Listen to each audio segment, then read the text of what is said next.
राजा मोरध्वज की कथा। महाभारत युद्ध की समाप्ति के बाद अर्जुन को वहम हो गया कि वो श्री कृष्ण के सर्वश्रेष्ठ भक्त है। अर्जुन सोचते कि कन्हैया ने मेरा रथ चलाया, मेरे साथ रहे, इसलिए मैं भगवान का सर्वश्रेष्ठ भक्त हूँ। अर्जुन को क्या पता था कि वो केवल भगवान के धर्म की स्थापना का जरिया था। फिर भगवान ने उसका गर्व तोड़ने के लिए उसे एक परीक्षा का गवाह बनाने के लिए अपने साथ ले गए। श्री कृष्ण और अर्जुन ने जोगियों का वेश बनाया और वन से एक शेर पकड़ा और पहुंच जाते हैं भगवान विष्णु के परम भक्त राजा मोरध्वज के द्वार पर।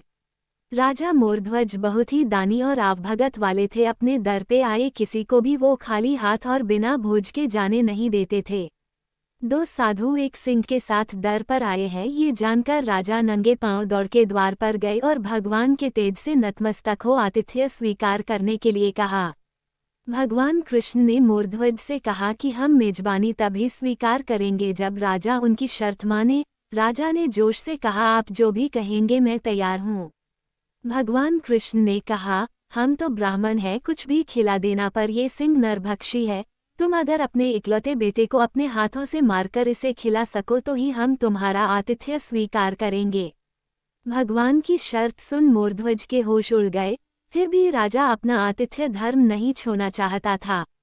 उसने भगवान से कहा, प्रभु मुझे मंजूर है, पर एक बार मैं अपनी पत्नी से पूछ लूं। भगवान से आज्ञा पाकर राजा महल में गया तो राजा का उतरा हुआ मुख देखकर पतिव्रता रानी ने राजा से कारण पूछा। राजा ने जब सारा हाल बताया तो रानी के आंखों से अश्रु बह निकले। फिर भी वो अभिमान से राजा से बोली कि आपकी आन पर मैं अपने सैकड़ों पुत्र कुर्बान कर सकती हूँ। आप साधुओं को आदरपूर्वक अंदर ले आइए। अर्जुन ने भगवान से पूछा, माधव ये क्या माजरा है, आपने ये क्या मांग लिया? कृष्ण बोले, अर्जुन तुम देखते जाओ और चुप रहो। राजा तीनों को अंदर ले आए और भोजन की तैयारी शुरू की। भगवान को 56 भोग परोसा गया, पर अर्जुन के गले से उत्तर नहीं रहा था। राजा ने स्वयं जाकर पुत्र को तैयार किया। पुत्र भी 3 साल का था, नाम था रतन कंवर। वो भी माता पिता का भक्त था। उसने भी हंसते हंसते अपने प्राण दे दिए, परंतु उफ ना की।